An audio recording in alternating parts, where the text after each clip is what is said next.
Thank you very much. Thanks for joining us both here in the room, and if you're watching on GrassRoots TV, this is the Elected Officials Transportation Committee meeting of Thursday, October 17, 2019. It is called to order, and we will start with public comment.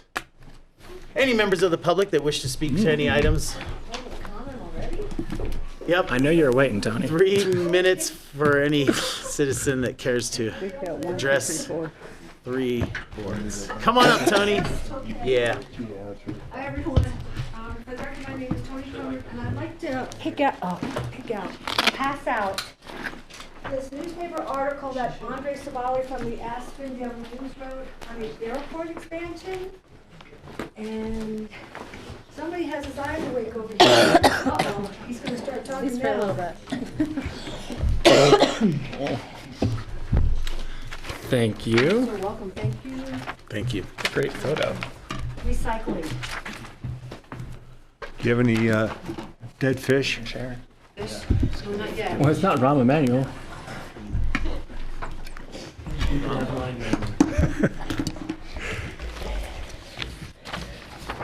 Okay, so really quickly first, once again, I need to give thanks to Dave Pasternak because he is amazing. When you take a look at the amount of information that's in your packet this time, that's what I've been trying to do for the last 10 or 15 years, and it is so intensive. He's done an excellent job. The other thing is I wanted to commend him for, I called him about the paving that was just recently done in Snowmass Canyon, and there's a big lump there. This actually makes dump trucks and whatnot sail over it. Dave got right on the phone, called CDOT, talked to Brian Pettit, and Brian Pettit said, Tony, we're ahead of you on this one. So I just wanted to thank the elected officials and let you know what valuable staff that you have. Then I'd like to put all my comments about on the agenda into the 3 minutes. And the first one is I would like to support Snowmass's transit station because every town needs a bus station. Then the second thing is that today you're going to be talking about Community Forum Task Force on Transportation and Mobility. And in this article that I have given to you, one of the things that the Airport Advisory Committee looking is a seamless connection, how to get people capacity-wise from the airport into Aspen, from the airport to Brush Creek. Believe it or not, they mentioned the gondola and aerial connection. And that aerial connection, as you know, I've worked probably 10 years now to get that embedded in certain master plans and certain documents. That I believe that recommendation is going to be coming out of the Airport Advisory Committee. Unfortunately, I'm not quite sure why, but the aerial was not taken a look at in the Community Forum Task Force on Transportation. So I would like for the elected officials to be aware that most probably there will be coming a request in the future for some type of funding for the aerial connection. And much to my disappointment, the city of Aspen has not made the entrance to Aspen as one of their top 9 goals this year. So we're going to try to make it as the community, we're going to try to make it with this push from the Airport Advisory Committee as one of the top goals. And then that way the council can say, okay, we're going to pop this one in there and we can get something moving forward on it. And maybe Tori can explain to the elected officials what is going on with CDOT, the roundabout, and Castle Creek and Maroon Creek, at least the get-goings on that. We've been working on that project for 2 to 3 years. And then, so that was it. Basically, I wanted to make the pitch for the gondola and newspaper article, Airport Advisory Committee. We're going to need to do it. We're going to need to have funding. And I just wanted to put that out to you today. Thanks, Tony. Okay, Thank you, Tony. Any other members of the public that wish to comment this evening? Seeing none, we'll close the public comment section. And I guess we'll launch right into our agenda, retreat review. All right. Thank you, Mayor. So before we dive into the agenda, I just wanted to put up here the mission statement for the EOTC as a reminder and the state statute and voter requirements, particularly as we get into budget here tonight. So the mission statement, just to refresh, is to work collectively to reduce and or manage the volume of vehicles on the road system and continue to develop and support a comprehensive multimodal long-range strategy that will ensure a convenient and efficient transportation system for the Roaring Fork Valley. This is, as you know, stems from the state statute and voter requirements that basically tags the money that the EOTC has to be being spent to be utilized for financing, constructing, operating, and managing the mass transportation system within the Roaring Fork Valley. So tonight, to just run through the agenda real quick, we've got 5 primary items. The first being an action item. That is the EOTC retreat outcomes and next steps. The action we're looking for there is feedback on the retreat outcomes and the next steps that staff is proposing. The second one is a proposal from the Community Forum Task Force on Transportation Mobility. We are looking for consideration for inclusion of this proposal within the EOTC work plan and budget. The third one is an action item. This is the EOTC proposed budget, so we're looking for approval of a 2020 budget. Fourth item, another action item, is the 2020 EOTC work plan, so looking for acceptance of that work plan. And then the fifth item is an update from the town of Snowmass on the transit center. I have identified the slides that are decision points when we go through, just so that they are identified. So looking at the EOTC retreat outcomes and next steps, there were 2 primary outcomes from the retreat that we identified. One is to address the EOTC governance and decision making, and the second one is to update the EOTC plans and governance documents. Sorry. So to get to those goals, staff is proposing a number of tasks leading out of the gate here, if you do accept the work plan and these next steps here tonight. The first being to address EOTC governance and decision making, and the second one right off the gate would be this number 2A, which is the development of a strategic plan. So to address decision making, this is anticipated to be led, a conversation led by each of the managers from each jurisdiction. I would attend those to coordinate between the 3 jurisdictions, and then they would come back to the full group. As we discussed in some of the prep meetings, I would encourage you to think of this as trying to think about what the EOTC can do well, and trying to focus in on that to give us a goal for how to improve it in a way that does make it as productive and as fulfilling for everybody as possible. And then part 2A, the development of a strategic plan. So this is trying to bring together everything that we heard from the retreat into a strategic plan document. It's proposed now to be staff-led at the beginning. So me as the author and coordinator, working with staff from each of the jurisdictions as well as managers, and potentially around with each of you before we get back to the full group to get that feedback. And then leading into the second part of 2020 would be an update to the Comprehensive Valley Transportation Plan. So this is, if you recall, the 1993 one-page plan that's attached to the IGA currently, and updating that document. So this is the chance to really dive into the infrastructure and operational pieces and trying to lay out what are some of those priorities. That is proposed to be done in a sort of mini retreat style because it's the one-page plan document. A charrette style retreat seems to make sense for this type of update. And then trying to look ahead into 2021, taking what we've done with the strategic plan and the Comprehensive Valley Transportation Plan, and using that to revamp and update the 1993 IGA for the EOTC. If you recall, the Comprehensive Valley Transportation Plan is an attachment to that IGA. And then finally leading into the development of a budget framework. So this is, the deadline here is looking at 2022, when Snowmass is anticipated to withdraw from their savings fund, and making sure we have something in place by that point in order to replace the structure that we currently have. So that's looking ahead into 2021, the goals that we're looking to accomplish. And just as a reminder, this is the Comprehensive Valley Transportation Plan that we have currently that was adopted in '93.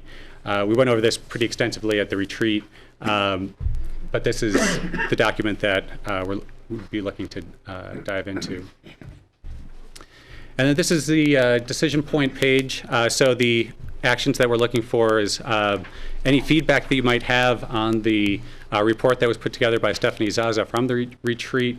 That's very important to me if I'm going to be drafting the strategic plan, that first draft, because I'll be looking back to that as my primary document for support. And then the second item is acceptance of the next steps related to the retreat outcomes. So that's the development of the strategic plan, developed initially by staff and then brought out to you. Decision-making policies done, facilitated by the managers, and then brought back to the full group. Update of this Comprehensive Valley Transportation Plan in 2020, and then looking ahead to the update of the EOTC IGA and development of the budget framework in 2021. So that's what I'm looking for direction on with this item. So we are looking for approval of what he's coming forth with and next steps. Any comments around the table? Marky? Dave, I was unable to attend the retreat, but I'm looking over on page 12. It really gets into the EOTC governance, you know, all the major topics. Is 8 on the very first one, the EOTC decision making? There were 8 people that voted for that one as a top priority, or is that ranked 1 to 10? That is the number of people that voted for that. That voted Yeah. for that, okay. Okay. David, I'll just come in to thank you for your work in setting that up, and to say that Stephanie Zaza was a really excellent retreat facilitator. I really appreciate that she included kind of all the exact metadata that led into the final recommendations, because, you know, it'll be a while before we sort of dust this off and revisit it early mid-year, and so that'll be really helpful. So thank you. It's good to hear. Thank you. Well done. No further comments, questions, suggestions? Are we approving by motion or? Consensus. Yeah, voice works. Okay. I'll take a formal motion in a second if anybody wants to go that route so that we can accept the outcomes and next steps. I make a motion to approve. A motion and a second. So just all in favor, aye? Aye. Opposed? Passes unanimously for those that are in attendance. All right. So that was for both the outcomes and the next steps, correct? Yes. Okay. As you move to this next item, I see Rich is here. Did we want to have, I didn't see any specific spot for an airport update or input. No, the agenda had already come out. Do you think that's best now, or? We can do that now? That's okay. Yeah, if you'd like to.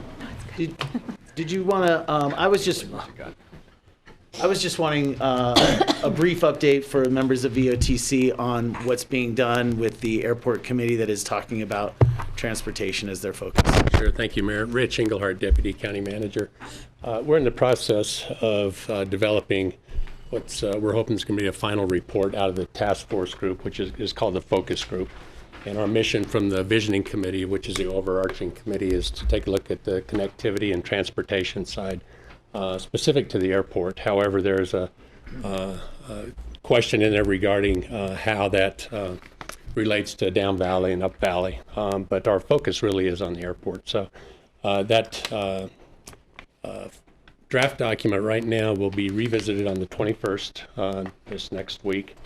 There's a working group that's going to kind of fine tune that, and then we're going to be putting it out to the rest of the committee for a vote on November 4th. And so from the EOTC standpoint, as far as involvement there, it will end up going to the visioning committee and then the BOCC for final approval on the overall recommendations of the airport. So based on the discussion, the plans, I'm sure that the EOTC is going to get engaged at some point whenever we start getting into solutions. So they really are a vision right now. There's no solutions in there, but it's just talking about different visions and ideas of the connectivity. So that's kind of where we're at right now. And I know that's a brief update.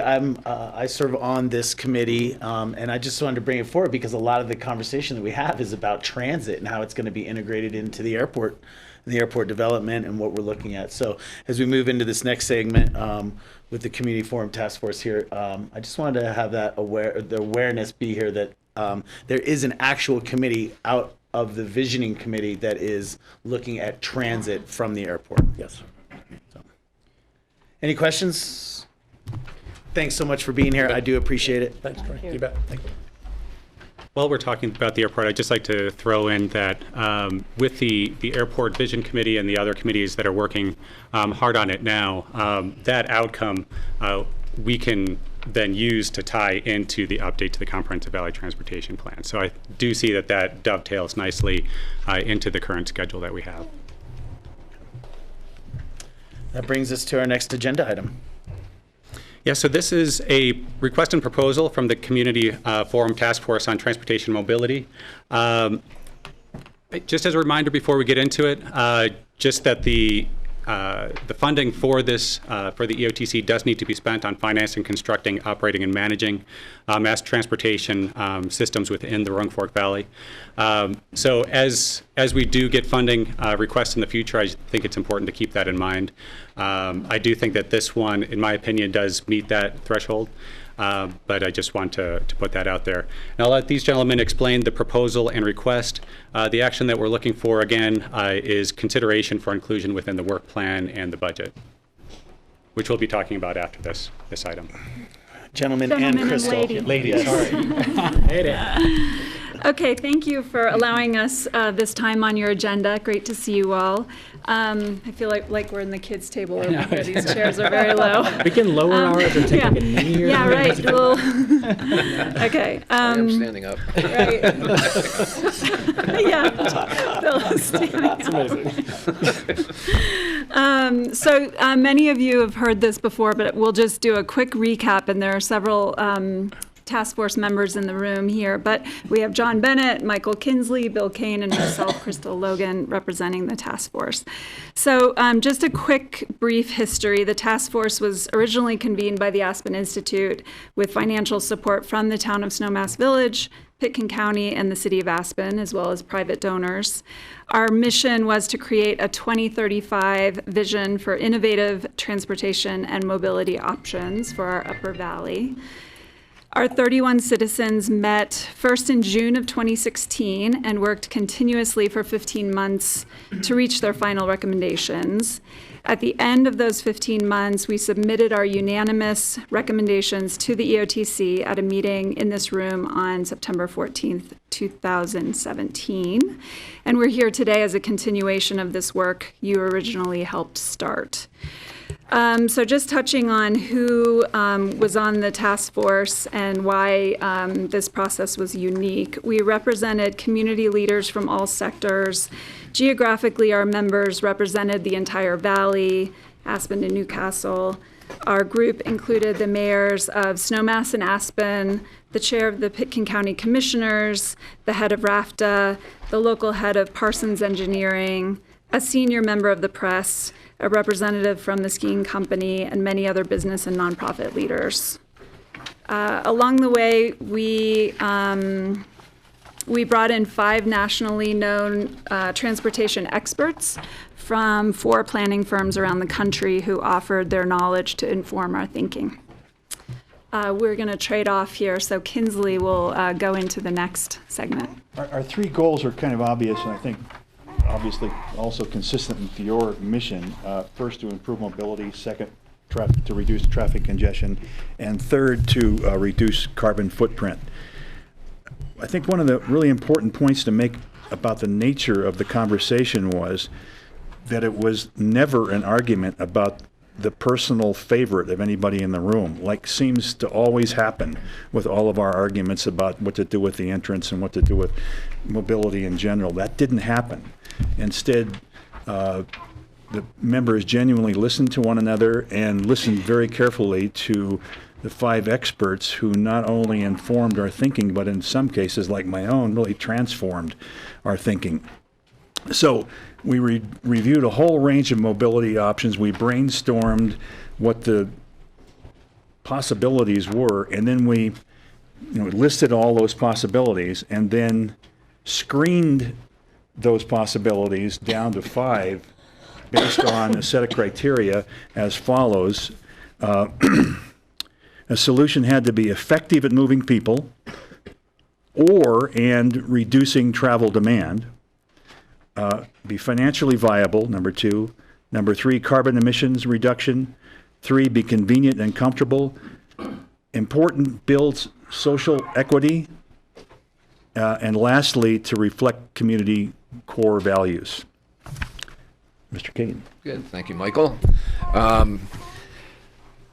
We wanted to stress a few points. One was refresh your memory about what it is exactly that we are proposing to examine in further detail. So the integrated mobility system includes 5 key components: ride sharing, congestion reduction measures, HOV lane enforcement, ride hailing, and RAFT BRT enhancements, which are well underway.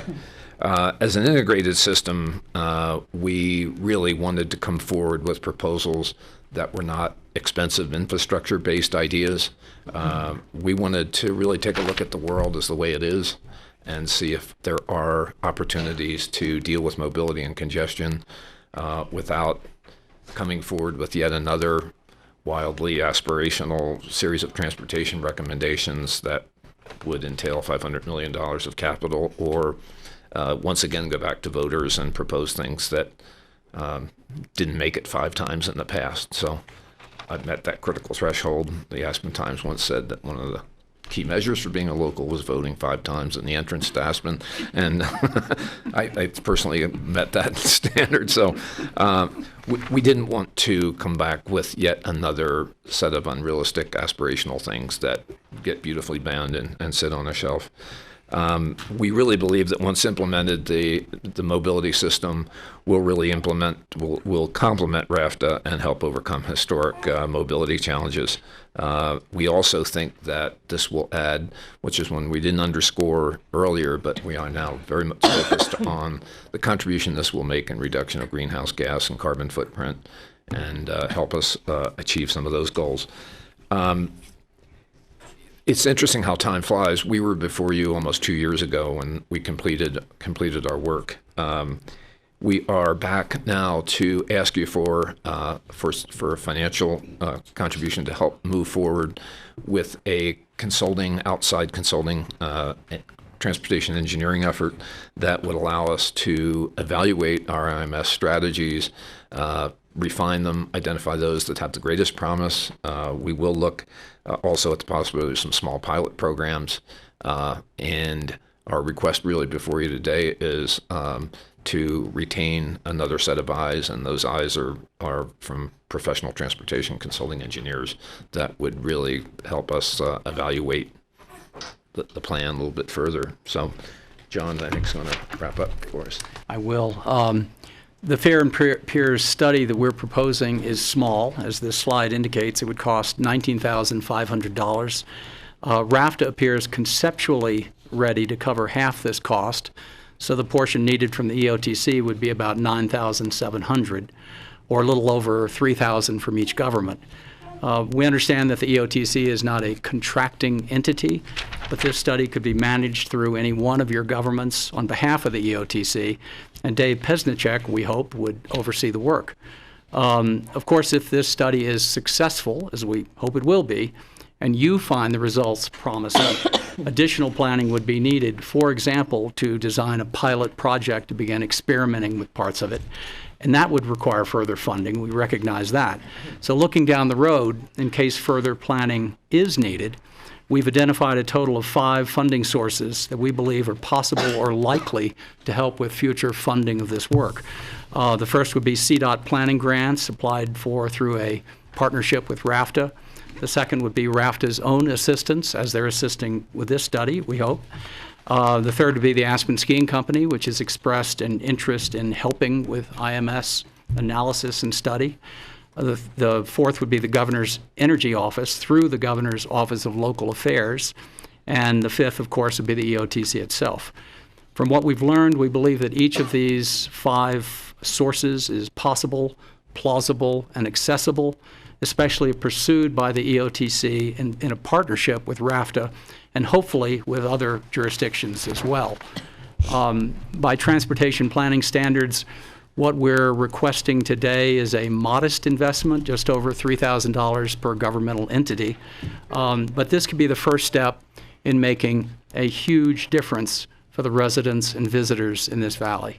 And with that, thank you very, very much for this time on your agenda. We really appreciate your involvement in all this, and you've all come to meetings, and we really appreciate your help.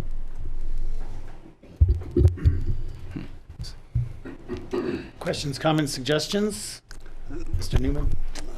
Yeah, as John said, we discussed this at our RAFTA board meeting. Crystal made a presentation last week, and we're just going through our budget right now, but tentatively, the board supported this.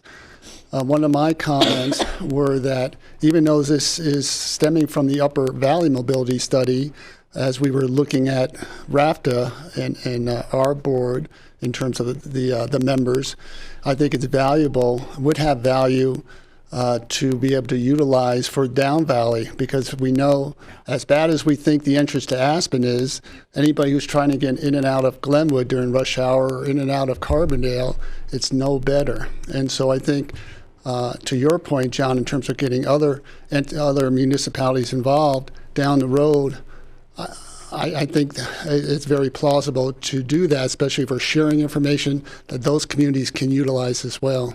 We couldn't agree more, and that we see that as an essential next step in this process. Reaching out to those other governments and getting engaged with them and having them part of this. Yeah, so I would support this. Thank you. I have some questions, please. I guess, what is the timeline? Oh, here you Oh, go, we sorry. we took your I microphone. took your mic, sorry. What is the timeline for receiving, either any incremental reports back from this effort? When would it start? I guess I'm just wondering if we're heading into a strategic planning process and the, expectation is that this is going to make some recommendations about actual work on the ground, that how those would either align or not align. He'll be in college. He's been in the car all day, so he's probably very happy to hear alternate solutions. Go ahead. I think the answer is that with this funding in place, our consultant will develop a more definitive scope of work and schedule. We think this is going to be a pretty fast-moving thing. I think our view is that this is in the neighborhood of a 120-day kind of exercise. We have not really rehearsed our answer, but we think that's about the flavor of it. And the consultants are people who are intimately familiar with the community. They've worked here before, and they're hitting the ground running. Yeah, and they've studied our proposal. And then I have another question. David, what would your involvement be with working on this, and do you have the capacity for it? So my understanding is I would be managing the contract, as well as the engagement between the product and the EOTC, with the support of the task force. I do believe that I have the capacity to a certain extent.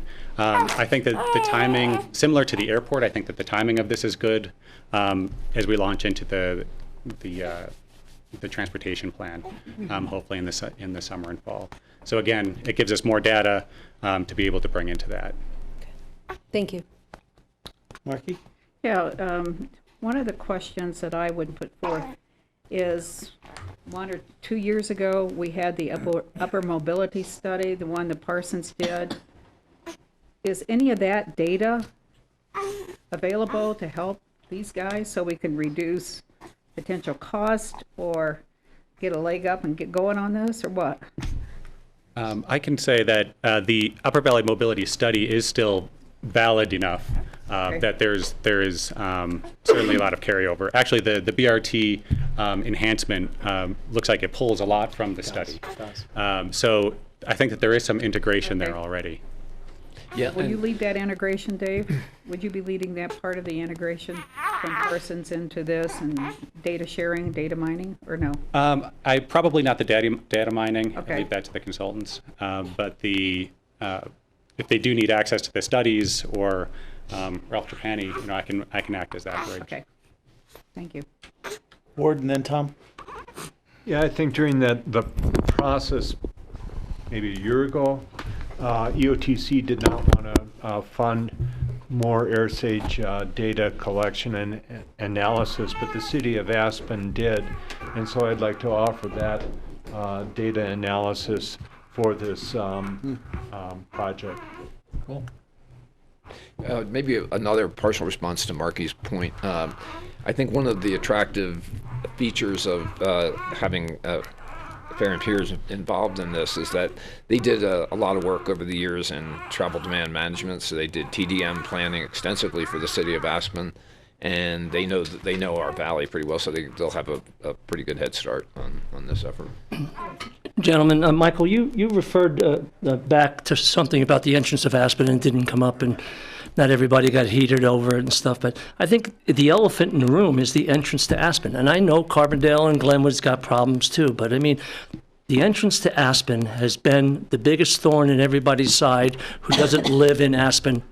I've been here for 46, 47 years, and I can't remember it ever being so bad, especially when we get the Castle Creek Bridge, and I read an article that says, we're worried about putting too much asphalt down because of the weight. Are you kidding me? When you got buses full of people and trucks leaving Aspen, and you're worried about a little bit of asphalt weighting down that bridge. Anyway, that, I believe, is the elephant in the room. That was our principal focus. Yeah. And we would often allude to the fact that there's a big problem in Carbondale and a big problem in Glenwood, but that was not our scope. Our principal focus was the upper valley and the entrance. And that's been everybody's scope with the mobility study and everything else for years. And I don't see a solution. We keep dumping more money into this situation. I don't have a solution either, but I know there's an open space out there, and everybody's talked about a direct line from Main Street to the highway and so on, the S-curves, and there's been so many different things happening. But it's until something happens there, why are we wasting so much money? You may think we're all stark raving mad. I'll just speak for myself that I'm stark raving mad, but we think what we call the integrated mobility system will address the entrance to Aspen and substantially reduce congestion there. Now, we can't prove that yet, No. but we think that it will. Well, after a heck of a lot of study, we believe I hope you can. I hope you can for the whole community. Because what happens here trickles down to Glenwood. When these people are slow getting out of here, they're all down there together. That's why they have a problem down there, because they can't get out of Aspen. That's the big workforce that we have up here on this end of the valley. So, and good luck with that. Steve?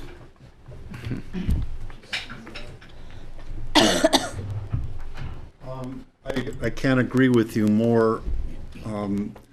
The solutions you propose are very innovative. It's largely asking the people who live down valley to solve the entrance to Aspen problem. I honestly don't think the citizens of Aspen would ever vote to change the structural things that need changing to, do the engineering fix to the entrance to Aspen. And it's all the down valley people who suffer every day, twice a day, getting in and out of Aspen, the ones who work here. So I'm all in favor of, proceeding, trying these innovative things. You look on different websites on the internet, all across the world there are towns trying innovative solutions to their transportation problems. And some of them have a way worse problem than we do, and there's a lot of good experimenting going on. So I'm all in favor of forging ahead with the track we're on to try to solve it using these lower cost things. Would require a change in people's personal habits to make a lot of it happen. and maybe, we have to try it. If it doesn't work, we're still stuck with a structural deficit at the entrance to Aspen that maybe will never be solved because the voters won't vote for it. What? Yeah, I'd just like to draw everybody's attention. It's in the report, but the whole idea of the induced demand and of the scoring of all of the solutions, increased highway capacity was the least desired of the options. Thank you. I have one. Skippy, did you have some? Just one question. Did you have a firm working with the task force previously? No. No, just the speakers that we brought in. They were, Aaron Piers was one of the experts that we brought in to do a public event. Each one did a public event and then spent half a day the next morning with the task force. So we got a fair amount of work out of those 4 planning firms, but never had a contract with any of them. Okay. But really great people. Jim Charlier, Greg Rux from Rocky Mountain Institute is doing some pretty stunning work in Texas. So we really had some great help in developing the ideas. Okay. So there were professional eyes on this and every step of the way. Oh, yeah. Skippy? Yeah, I have 2 questions for you guys. But first, I just want to say thank you. This is such an exciting process. It's so wonderful to see a public process and engagement be inclusionary and diverse from the start, include citizens and electeds and experts. You guys are doing more than just working on transportation. You're providing a model for how we move forward in public policy. So it's cool. If I can add to that, it's going to be the Institute made that possible. They drove that. They staffed it, and they paid for the experts to come in. So Crystal's getting phone you, calls. So I have two questions, as this is new. The first one is, this suggestion that you're making to hire this consultant, is this, bless you, is this simply you guys coming forth making a recommendation and setting some scope of work, or will you guys be working integratedly through this process with this individual or with David? I'd say the latter. Yeah. You want to answer that? Yeah, I mean, we're committed. We invested this time, and I have to applaud everyone on this task force. They were all volunteers. Yes. So these are people who want to make a difference, want to move the needle. They knew walking into this that this was an intractable issue. So our desire is to make sure that this time that we spend on this doesn't go wasted. So we definitely want to support Dave Pesnichak, support you all. That's our whole next chapter of work, is to support the moving forward of this plan. So whatever that looks like, I mean, we're really just embarking on the next process of this. So in spirit, we're here to support. Cool. So that leads right into my next question, so that's appreciated. As I read and understood the report, we call it an integrated mobility system because it operates as greater than the sum of its parts. It's self-reinforcing, and that the individual parts on their own do not operate. Is that a correct understanding? Superb observation. Okay. So then maybe this is a question, or maybe this is an idea for how you support, but as you have identified, this is going to take time. It's a multi-pronged approach. David's time and our budget are limited, which means that we might not have the capability to deploy all of these things simultaneously or right away. And for this then to be accepted, we have to, as a community, be prepared for the fact that this might not work right away while we're spending money or trying things. And so finding a way to message and include the community to bring them along and set those expectations, to my mind, will be critical. So the question is how, and you don't have to answer it now, but I hope you guys are thinking about that. Yeah. Oh, you already got it. It's cool. You have brought up a heck of a good point, and we've had a lot of internal debate about exactly this issue. It's a tricky balance. You know, you're right. We call it the integrated mobility system because it is a system, and the parts are interrelated, and there's a synergy involved. They work best together. I can't sit here and say that one or two of these, or even three of these, on their own would make a notice, or are going to move the needle out there, because I don't think they will. You really kind of have to do them all. On the other hand, we also know the reality of public policy making and progress in the public arena. You often have to start small with bite-sized pieces and pilot projects and proofs of concept in order to get the public buy-in and the support and raise the comfort level of elected officials in the greater community in going forward with something. So I don't have a simple answer to this, except that it's a huge, you know, focus of our dialogue internally, and we're going to and it's one of the purposes of this study is to bring in Fair and Peers to ask them this exact same question. Sure. And they're enthusiastic. By the way, they are enthusiastic about it. They think that it is possible, as one of them said when we were asking them to put a little proposal together that we could bring to you. One of them said, you know, we asked them, pilot projects, is that even possible with a system? And they said, yes, absolutely. We think we can demonstrate meaningful movement, was an expression that one of the transportation engineers used, you know, meaningful change, even with a pilot project, even if it's not going to change, you know, all the traffic congestion on Highway 82 will not go away overnight. We think we can demonstrate enough meaningful change that it will garner support from the public. So we're hoping. Cool. Yeah, I just thank you guys for being willing to take sort of like the Apollo 13 approach. And when all the solutions the structural solutions didn't work or wouldn't be accepted, you know, you said, well, maybe a round peg or a square peg can go in a round hole. Right. And that's really what we're trying to do. So expectations are everything, right? They are.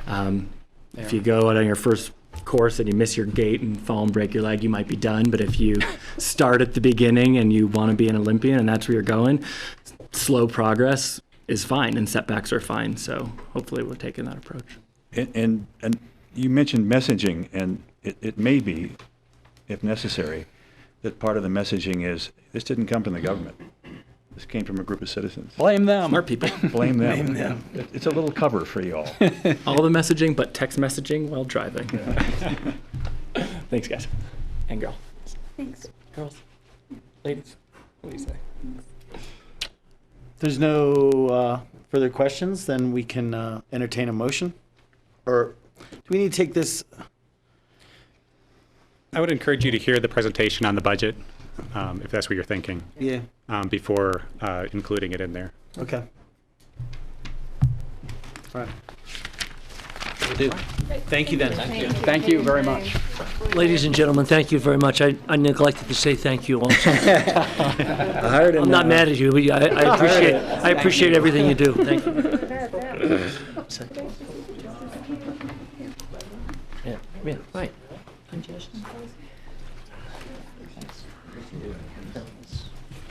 Thanks, John. Yeah, thank you. Thank you. All right. We ready for the exciting part of the evening? We don't have enough budget these days. Yeah, right. So I thought I'd kick it off here with a nice chart. This is the same chart that's within your packet with some notations on it. I think the purpose of this is to show the general trends. The top line here, just to work from the top down, is the RAFTA funding. This is coming from the half-cent transit sales tax. That tax is expected to increase at 12.7% between 2018 and 2020. So this reflects that increase there, and then the county finance department expectation in terms of increasing revenue, or revenue projections, I should say. And then the red line, this is overall EOTC budget. The 26% decrease, that's again between 2018 and 2020. So you can see let's see if my pointer's, it is. You can see the decrease here. That is the 26%. And then we've got the blue line.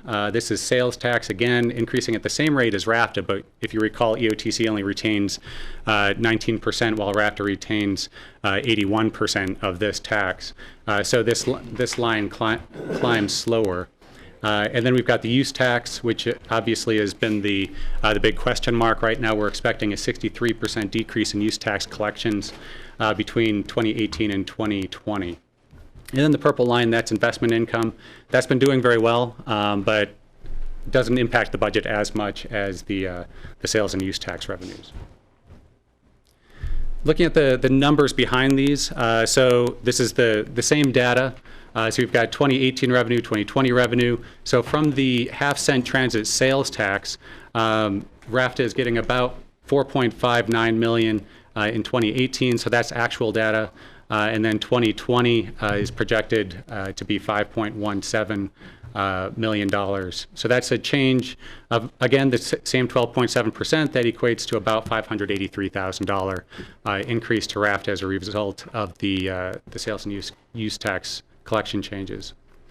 And then EOTC, these are the same numbers, or same increase, looking at the sales tax revenue at a little over $1 million in 2018 and then $1.2 million in 2020, increasing by about $136,000, and that is the same 12.7%. The use tax, this is a big question mark. So we've got the 1.484 million, that's an actual from 2018 that came to the EOTC as a result of the use tax. The $550,000, that's what we expect it to decrease down to, but that is, I would say, a rough projection. At this point, about 350,000 of that is made up of motor vehicle use tax. We expect that to stay pretty steady. The 200,000 on top of that is anticipated to remain from construction, but that is a big question mark in terms of where that might be in the future. And this is all based on just a couple months of data. So this number here is a pretty big question mark in the EOTC budget. But overall, we're looking about a decrease of about $934,000 from use tax revenue. Again, that's the 63%. Investment income, again, doing very well, increased by 51%. We're projecting that about $252,000 in 2020, and that is all a direct proportion to how much we have in our savings. So that's the invested revenue.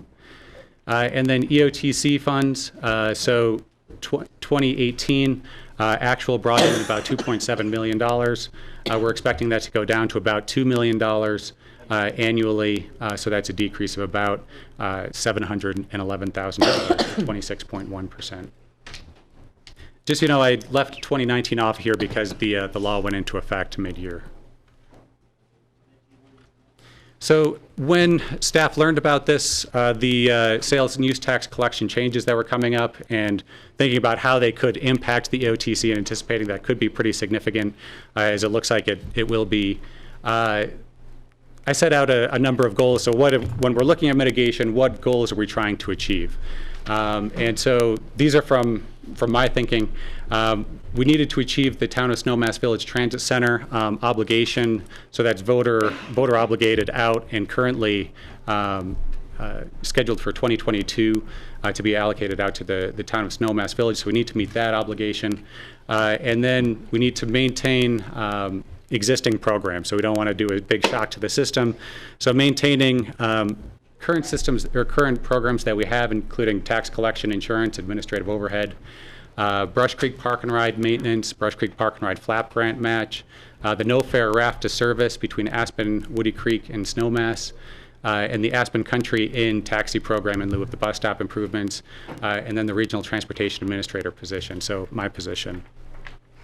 And then just for looking at what was coming in the next year, said what would make sense to cut without rocking the boat too much, not to say that these wouldn't rock the boat. We do have a request for a renewal from WeCycle and X Games, which I'll talk about here more in a few minutes, but those were the two that floated to the top, so if we were going to cut funding, those would make the most sense in 2020. My fourth goal here was to make the long-term EOTC budget simpler to administer and manage over the long term. So I didn't want to get into a system that was onerous on the back end with paybacks or whatever might happen, because that does get more complicated over time. And then to gather as much data as possible. So again, we only have a couple months of data to work with here that we're projecting out on. It's not ideal, so wanting to get as much data as we can before we make any drastic changes. So that led then to, what are our options for mitigating the EOTC budget? And the first one that on the list, this is in no particular order, was to backfill the budget from the City of Aspen, Pitkin County, and Town of Snowmass Village, since the way the structure of the tax collection worked, each entity should be seeing an increase in sales tax, while the EOTC would be seeing a decrease, so backfilling from each jurisdiction. The second option was to request that RAFTA assume the no-fare Aspen Snowmass Woody Creek service, and this looked possible just based on the rough cost of the service annually to the EOTC versus the potential increase in revenue to the RAFTA budget. And then the third one is the obvious one: cut the EOTC budget. I think that we would need to make some hard decisions there about which pieces get cut, and so I was trying to certainly avoid that in the first year, and trying to buy us some time to see where the numbers actually fall before we start making any of those changes. And then the last one here is for to figure out a way for the EOTC to buy a year, basically, to accumulate more data to figure out what the logical next step should be. So, as I think I've probably alluded to and what you've read in your packet, options number 2 and 4 floated to the top. So, are we able to get RAFTA to assume the no-fare service? And I have had some conversations with RAFTA staff. It looks like it might be feasible. There's a lot of other discussions that would need to happen, a lot of water that would need to go under the bridge, but it sounds like something that might be worth pursuing. And then number 4, trying to buy the EOTC a year, so maintaining that no-fare service through 2020, and buying a year to get more data for both RAFTA and for the EOTC to make sure that we are the liability to RAFTA is roughly equivalent to what they would be bringing in increased revenue. So that leads to what you've probably noticed in the staff report with the staff recommendation of pulling from savings for 1 year through 2020 to be able to fund the requests while navigating the waters with RAFTA to see if moving that service over to RAFTA might be a possibility. Do want to talk a little bit about the funding requests that we have and our current obligations. So that's the next couple of slides here. So we do have a request from X Games to continue the bus subsidy. This is a renewal request for $115,000 per year for 5 years. So this is in line with what you have provided for the X Games bus subsidy in the past. And then WeCycle has requested operational support in the amount of $100,000 for 1 year. Again, consistent with their 2018 and 2019 support. And then, as you just heard from the Community Task Force, they are requesting $10,000 in 2020. I would say that, and you might have noticed this in the staff report, that I don't recommend obligating anything out more than 1 year at this point.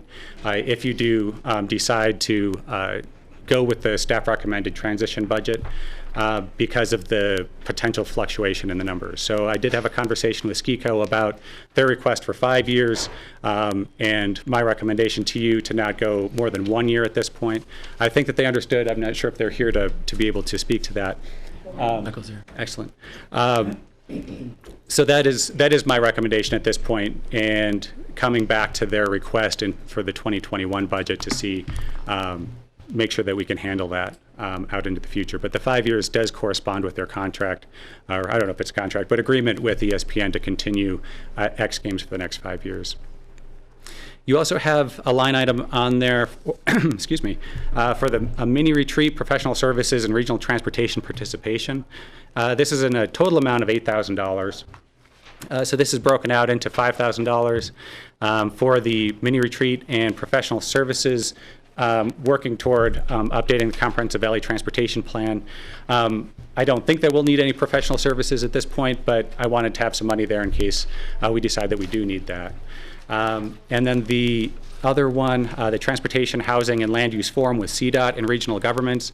This is up to $3,000. So I think this is a pretty exciting opportunity that has been brought to my attention through the City of Rifle. And they are interested with CDOT to have a community forum on transportation, housing, and land use. This is at the very beginning staff level stages. CDOT is in their 10-year planning process now, so it is an opportunity to have that engagement with CDOT, but I think that there's also some momentum right now, particularly after the last RAFTA board meeting, for that, to have a conversation about that interaction between transportation, housing, and land use. And seeing as this has been initiated by the City of Rifle, it makes me think that this is a Colorado River Valley and Roaring Fork Valley question and issue that we all should be at the table to discuss. So there hasn't been, I don't have much more detailed information for you than that, but I wanted to get it in the budget because I think it is a good opportunity. I have expressed to Glenwood Springs and Rifle that we may be interested in partnering, but not putting in any more money than they would be putting in. So we're not going to be carrying the load, but we definitely want to be part of the conversation and trying to make this happen.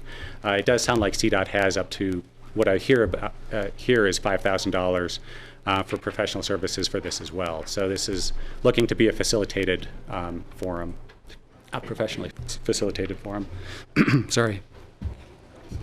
Let me drink of water before. Take your time. Getting into the currently obligated funding. So we've got two sections within the budget. So we've got ongoing and operational, and then we've got projects.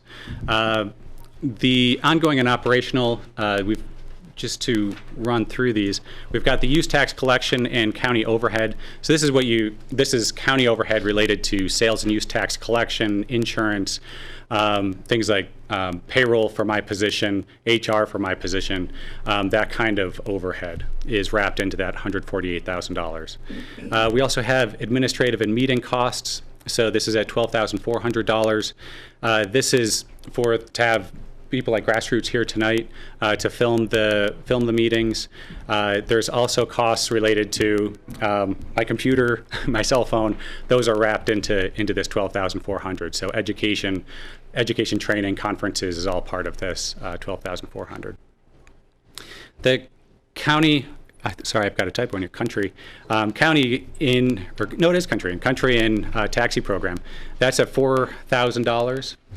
This has been fairly stable for the last few years, and in 2020 is proposed to stay at the same rate. I will say that the last couple months there has been some significant increase in usage of that program to the tune of about $900, I think, in July. So we may be looking at an increase in 2021, but we'll see how 2020 shakes out. But it wouldn't be, if it's an increase, it would be in the magnitude of a few $1,000s at most.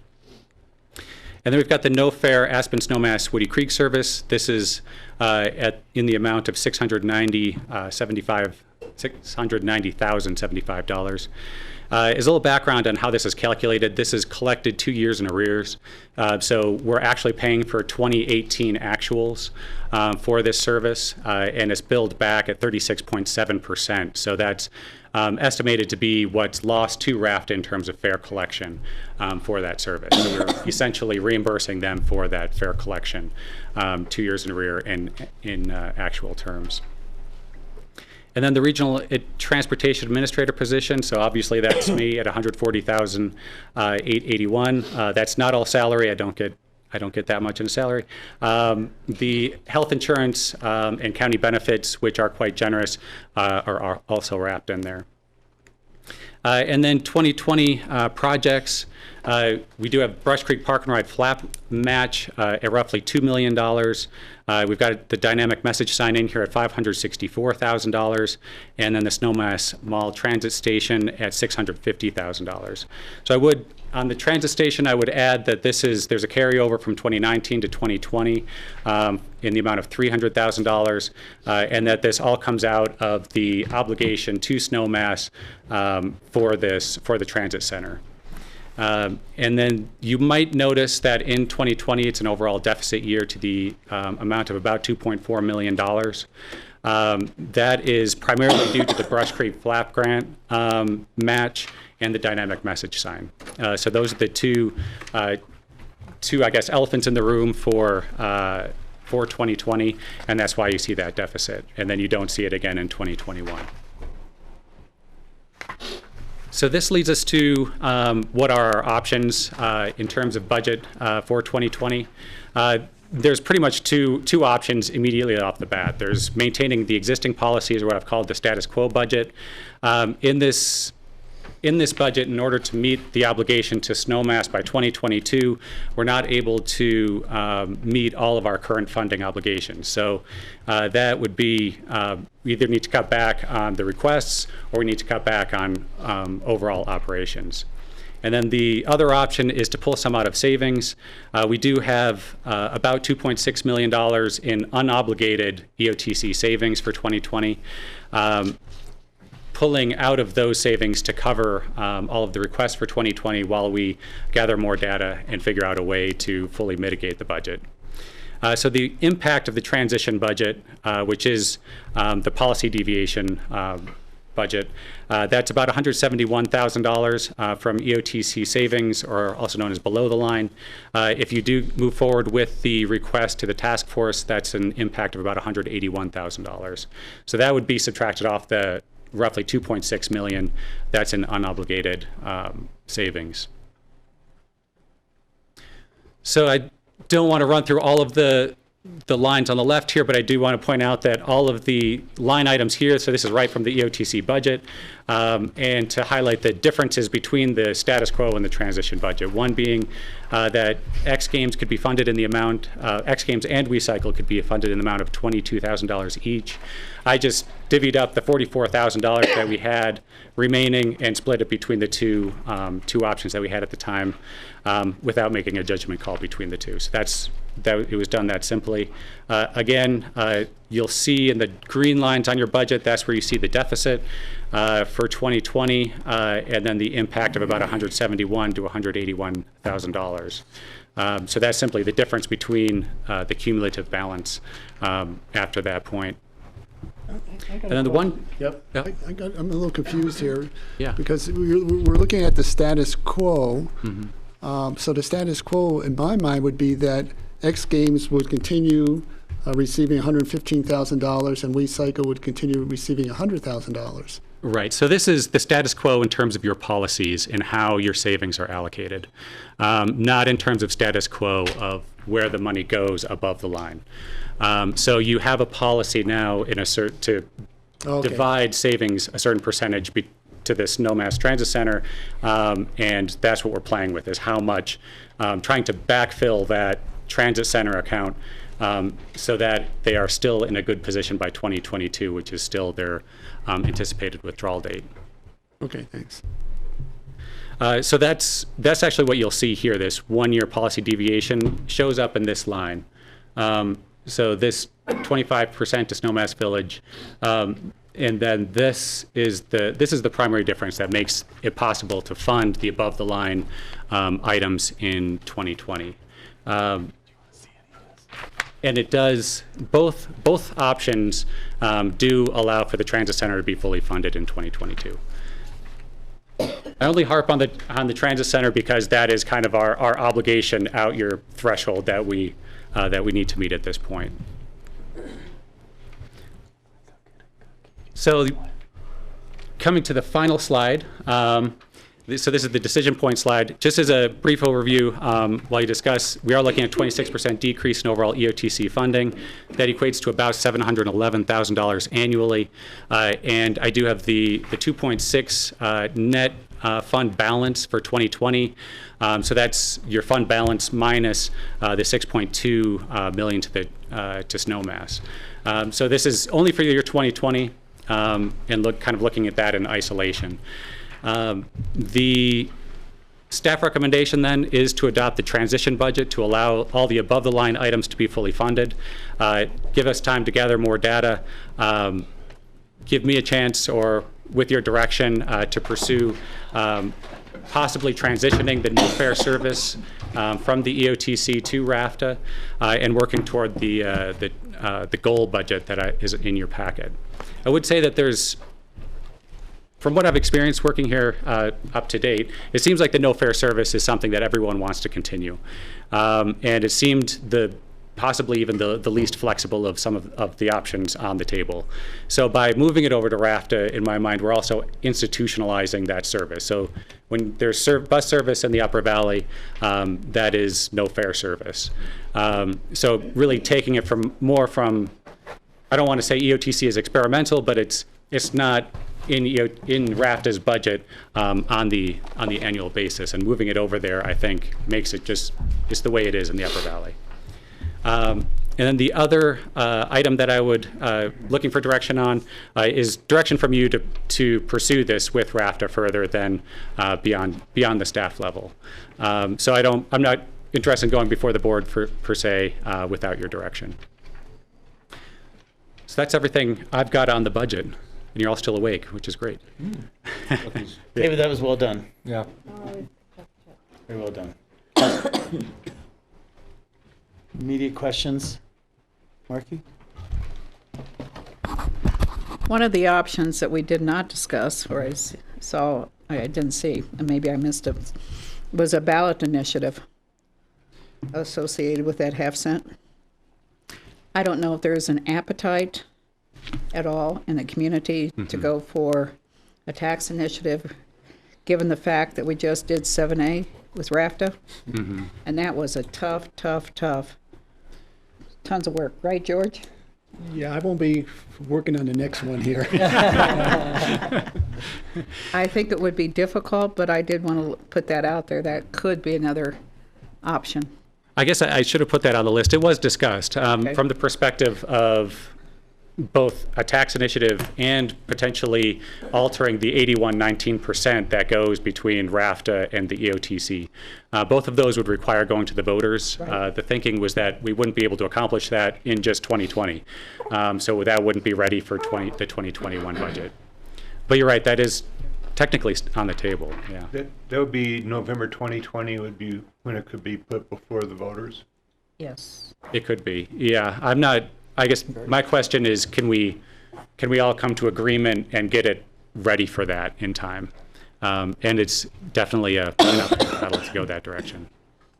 Well, this is a no-fun budget.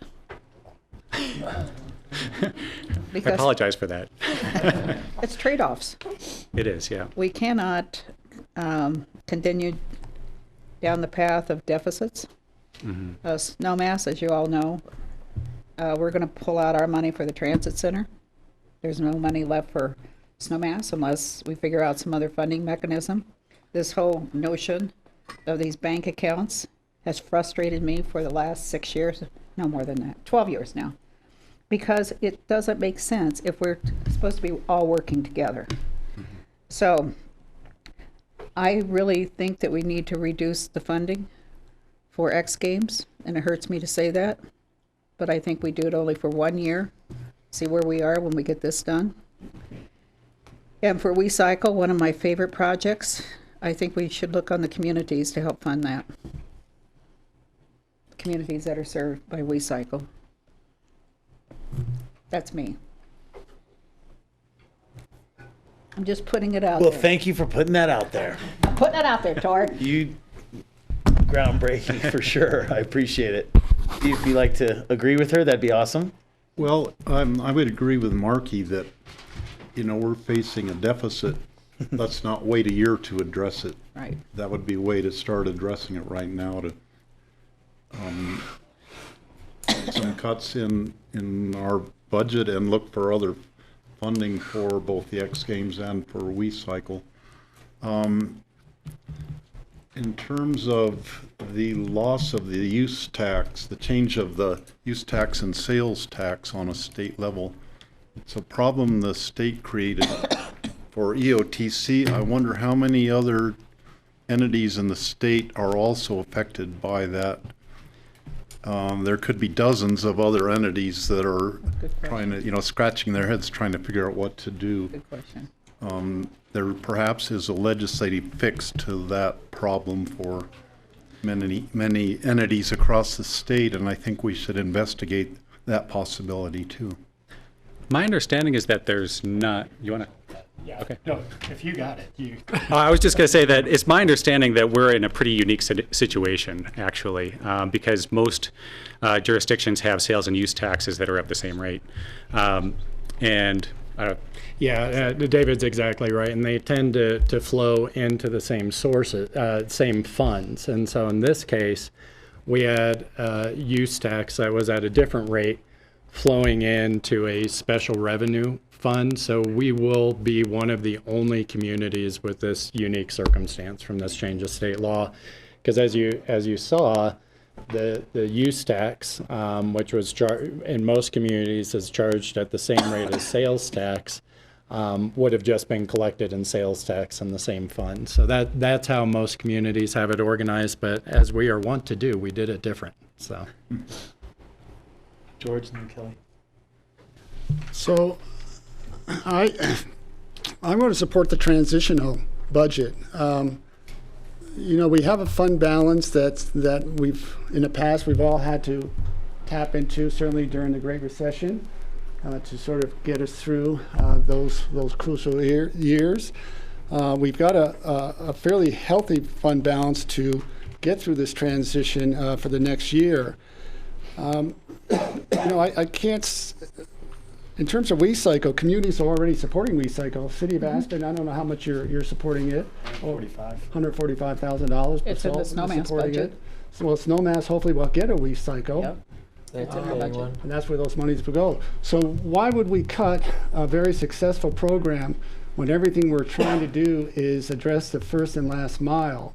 And WeCycle is RAFTA is looking at some opportunities in terms of bringing WeCycle in under their umbrella as early as 2021.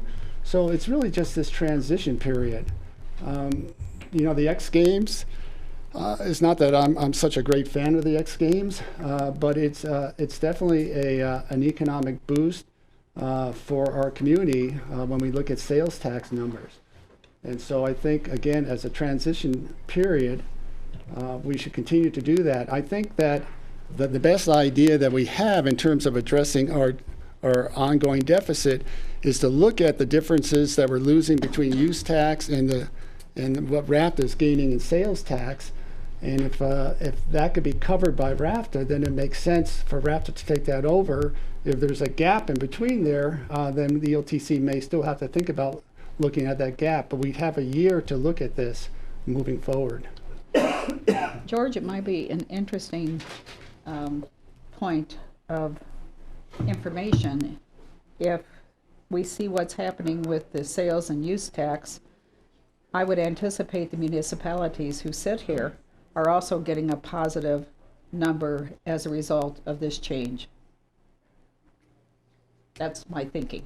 And therefore, perhaps a conversation with RAFTA, and I agree that that needs to happen. If there's a shortage, perhaps we say, okay, and I'll just say Snowmass. Snowmass, what impact does this have on you?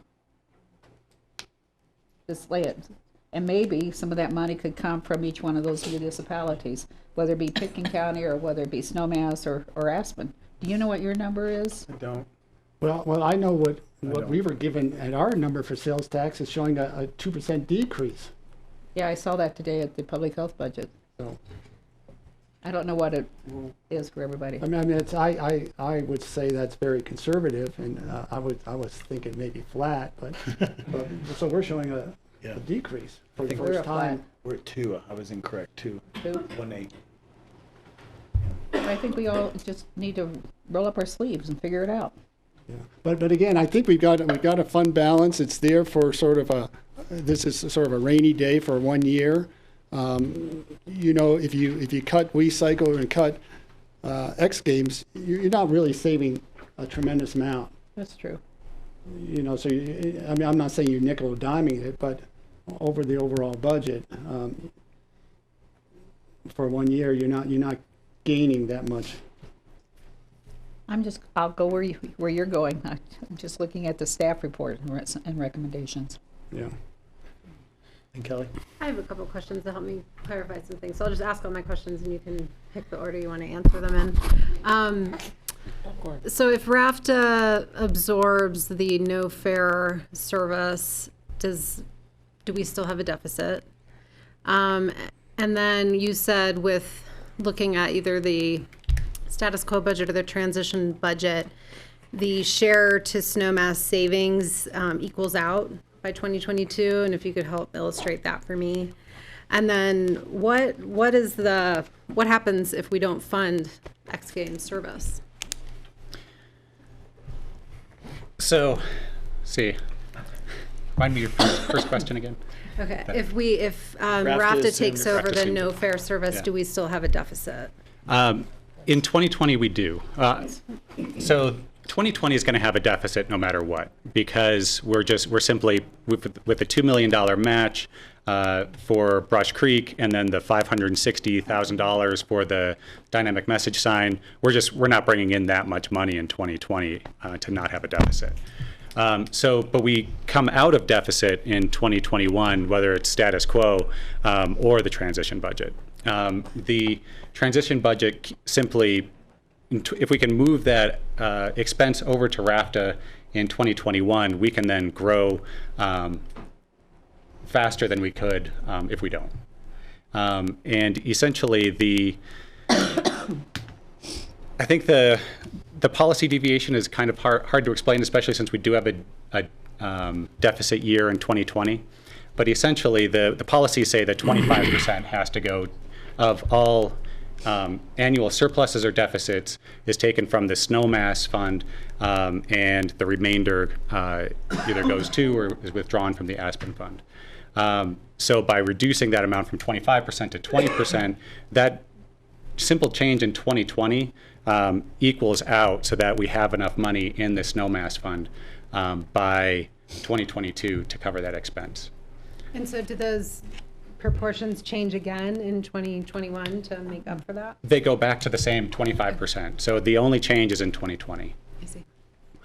Mr. Mayor, can I point out that while you do have a deficit in 2020 in the annual piece, on the cumulative surplus, you have an $8.2 million surplus in there.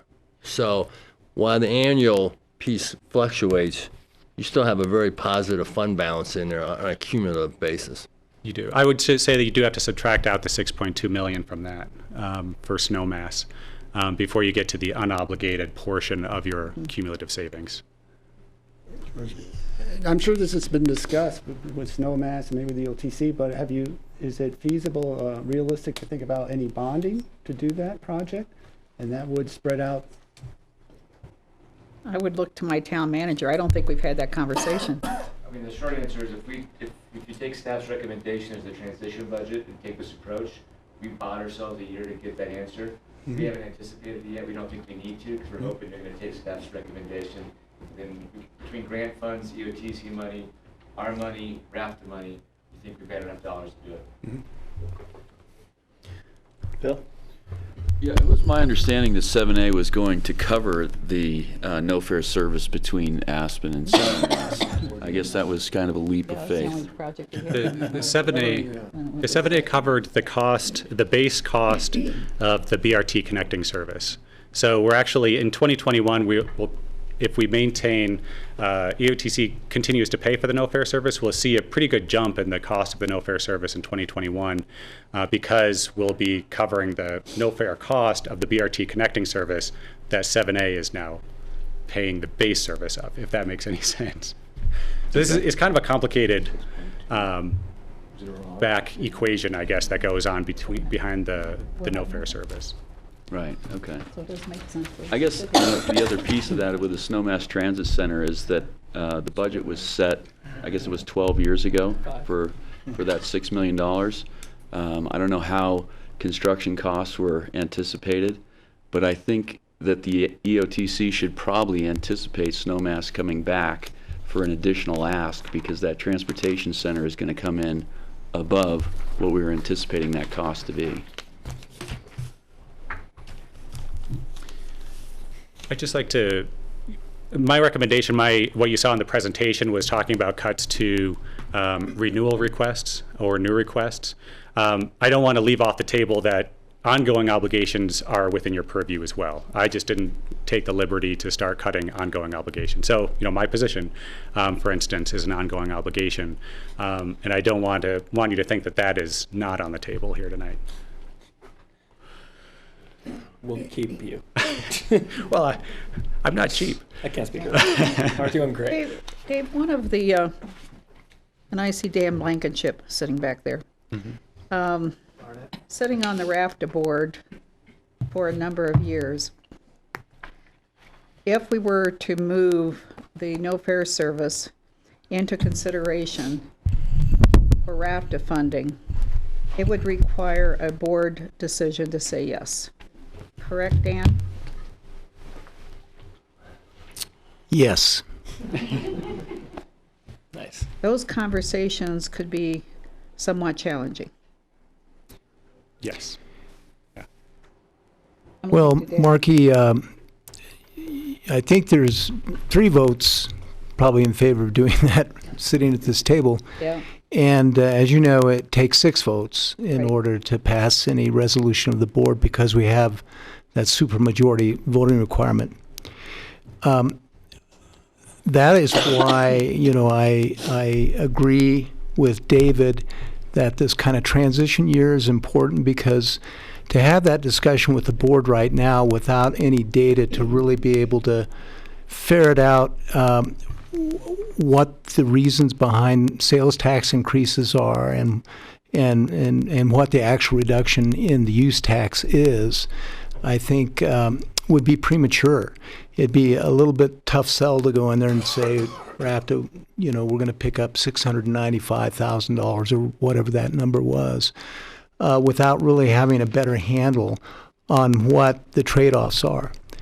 We believe that we will see a significant increase in sales tax because of this change, and also the law provides for internet sales to be taxed as well. And so, this year we've seen a lot of growth in sales tax just because the economy is booming, and then we've had this happen. So some of the use tax is transitioning to sales tax, and then we've got internet sales going in there as well. And so there's a lot of moving parts and pieces, and I think we have to really figure out as best we can, and I don't know if we can get it down to the gnat's behind, but I think that we can get a better handle on it than we have now. Then we can sit down to the board and we can say, look, this much money is clearly coming from this change that we didn't have any responsibility for, the EOTC didn't have any responsibility for, and the EOTC has been a tremendous financial partner of RAFTA's over the years. And this service is really important to them. This is a windfall that we probably really didn't deserve, and so how about it if we pick this service up? I think that would be preferable to going through some exercise where this group of people tries to put something on the ballot to take something back that voters have already approved for RAFTA. I think that would just doesn't feel good, from my perspective, to say, okay, you pass a sales tax dedicated X number of dollars, and percentage of those funds to RAFTA in 2 separate elections. And now we want to take it back, because I think if you did that, you would also want to get the consent of the RAFTA board to do it. You wouldn't just want to do that on your own. So allowing RAFTA to voluntarily make this decision, I think, would be better for regional cooperation and unity long term. And I'm very optimistic that the board would approve it. Yep, John? So I just want to build on what Dan and Dave have been saying in terms of part of the logic behind suggesting the transitional year is this law only fully came into effect of June this year. So all the projections that you're seeing are based on 2 months of data.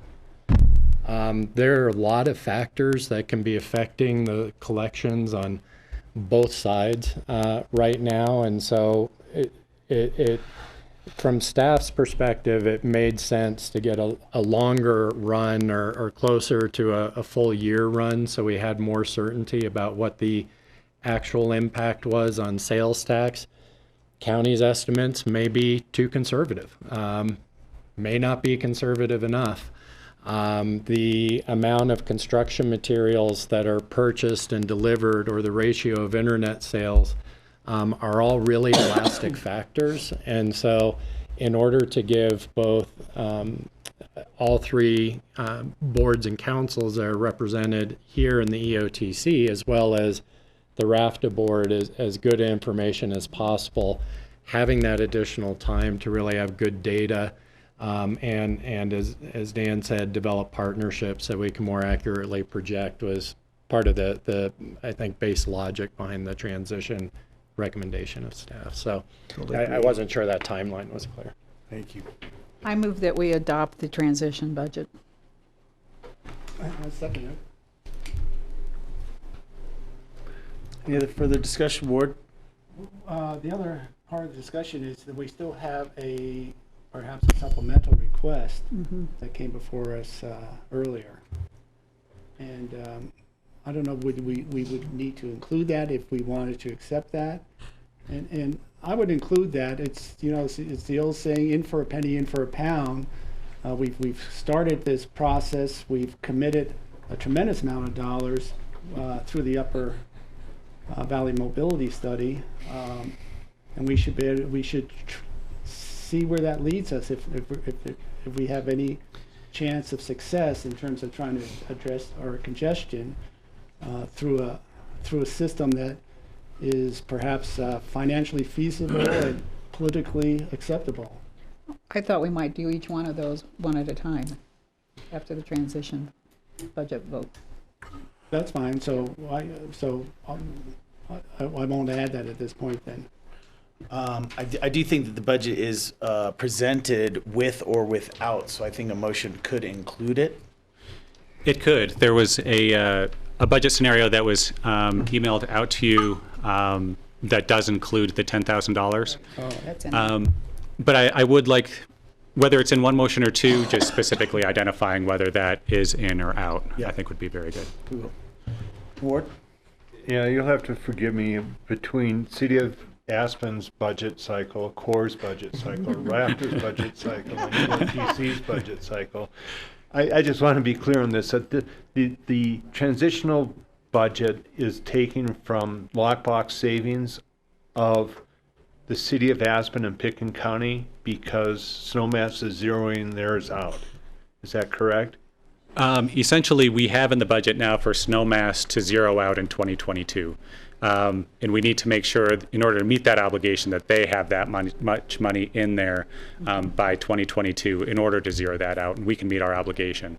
So this is essentially pulling from other EOTC savings, also known as the Aspen Savings Fund. But I mean, you all have to agree on any expenditure, whether it be Aspen or Snowmass, which is why I called it the EOTC savings, in order to make that zero out in the transition budget.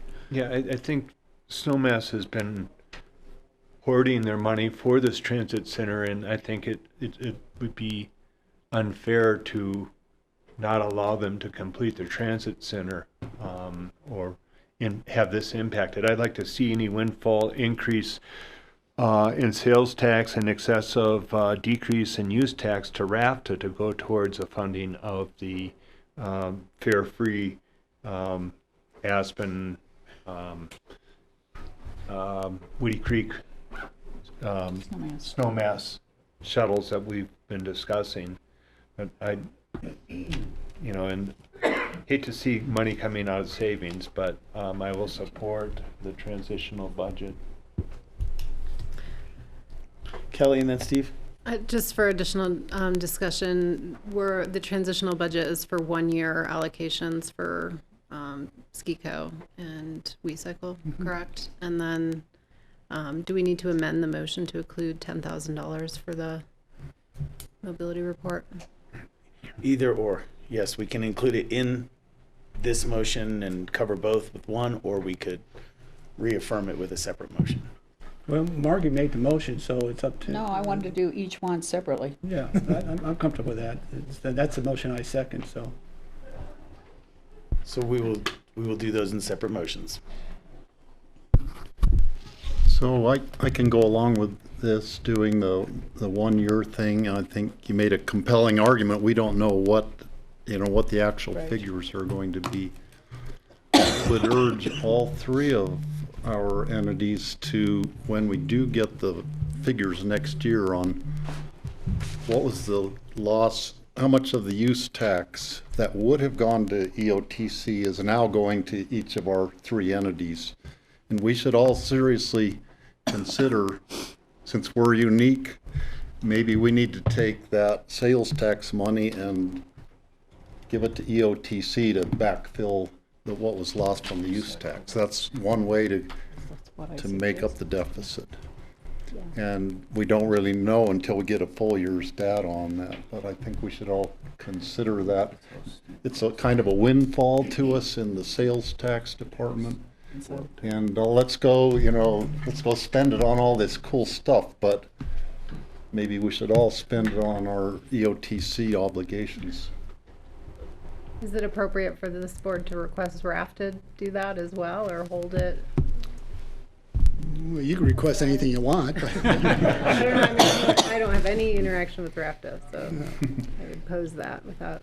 Except when you ride the Burlingame bus. Yeah, and every other bus. I do want to move this along, but in the same sense, I'm interested in the commitments and the funding for X Games, Transit, as well as WeCycle, who are here in the room. I'm new. I'm back, but I'm new. What's the if it's possible to have a brief conversation, because I don't know where the obligation from EOTC has been and made to these entities, and what efforts they're making to. You're hearing the conversation in the room. You understand that we are probably going to, if approved for 1 year.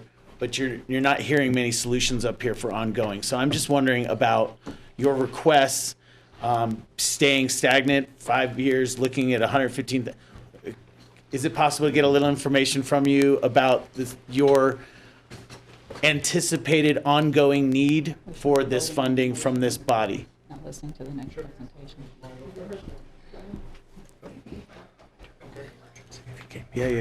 Yeah. So, John Rigney, I'm with Aspen Skiing Company. Yeah, I guess the quick and dirty is we have been receiving funding support from the EOTC for 16 of the 18 years that we've hosted X Games. It's been flat at $115,000 for the last 5 years. And when we went forth, I guess we began the negotiations to keep the games. We reached out to all our principals that we work with at the different jurisdictions and said, okay, here's our game plan. Our intention is to keep everybody's commitment flat. The increase will come from us, where we invested in a lot of things, everything from operating to energy saving, shore power, fiber, whatever. Like we basically took long range approach to investment. And bless you.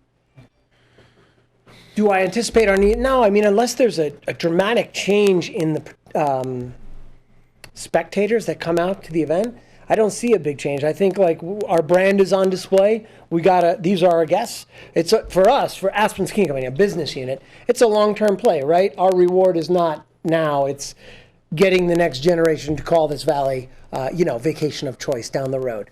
But we got to serve our guests. So I would imagine that while we look at our service levels every year, I can't imagine anything that would change. We know how it works when dealing with government entities. So even though we talked with Aspen and Snowmass and the Chamber and, John, we've worked with forever, we understand that we got a handshake agreement that, what we're asking for is, reasonable, and go forth, go do the deal. And we understand that we're always subject to whatever comes down the pike because it's government funding. So we get that. I mean, it's a 5-year request, but we still would show up in this room every year if needed to talk a little bit about the service or the product, and happy. Most of you know this product, but if you want me to go into detail, I can. There's not an opportunity for transit sponsorship. Meaning like transit's brought to you by... Yeah. So, the X Games has their sponsors and all of it goes to them. I understand that. But for us in our valley, would there be a potential or the opportunity, or could that be asked of ESPN if there was a transit sponsorship available? I mean, look, they're in the media game. They're selling media sponsorships. This wouldn't even be remotely on their radar. Not in their wheelhouse. I'm not talking about ESPN. I'm talking about, they're contracted with Jeep, so I'm not thinking about a car company, but I'm talking about just the transit that is on the ground in our valley being brought to you by. Yeah. Would that be prohibited by ESPN or X Games? It would, because it's transit to X, but again, anything's theoretically possible. I think that'd be very tricky. While I certainly don't go to that many events at this stage in life, I've never been to an event where the transport was supported by another entity. You'd probably have to work with RAFTA, you'd have to work with Rocky Mountain, like our providers. You'd have to wrap the buses. So I think it would be tricky to say We love tricky. Yeah, I live in tricky. Tricky's what we're living for, man. It'd be tough. I mean, it's a fair question. If you had a very unique sponsor come forth and it was all about environmental footprint, which obviously we're all in this game too. Okay. Maybe you could suggest it, and maybe we could gain something, but I think it'd be tough. So you're saying there's a chance? Exactly. Exactly. Thanks, man. All right. I appreciate that. You bet. And again, just briefly, I'm just wondering about, the funding here is $100,000. It's a quarter of your annual budget, it looks like, and such. So what, again, for me coming back to this, what are your long-term plans when it comes to the funding you receive from EOTC? Good question. We're looking, like you are looking a year at a time right now as well. But I just first want to thank the EOTC, because 3 years ago we sat in front of you and asked for our first funding for 2017. And it's thanks to that support that WeCycle has come a tremendous distance in becoming an expected first last mile service within our region. And I think it's thanks to the engagement and the equitable, reliable service that we can provide in providing access to and from the RAFTA service that we were able to support the passage of 7A and the encouragement valley-wide of bike share, and being able to provide a first mile regionally, RAFTA being the long distance mile and WeCycle being the last mile, and that together we are looking at, as something we discussed earlier, a regional transportation plan. So it's thanks to your support over these years that we've been able to gain that traction and become the expectation. Similarly, bike share is a first last mile service. It's micro mobility. It's by definition nimble. It must by definition be responsive. WeCycle has had to do that in its short existence as well. We are 7 years old. We've had to be nimble. We have had to be responsive to the transportation landscape and ecosystem. We have had to adopt our financial strategy and our financial model to adjust to different influences and opportunities within the market. And that remains one of our strengths. And as such, as we move into 2020, we're looking at what are the opportunities for WeCycle to serve regionally, and where can those partnerships create sustainability such that the Valley has an expectation of first last mile bike share service.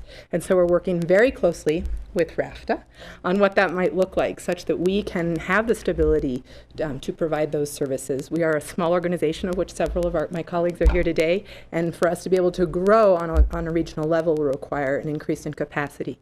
And so 2020 is going to be a year of planning for many of us. You're going to be working on your strategic plan, your comprehensive valley transportation plan. RAFTA is going to be working on the implementation of the Destination 2040 plan and the milestones in achieving that plan, as well as WeCycle identifying how we can partner with all of your organizations in achieving that goal.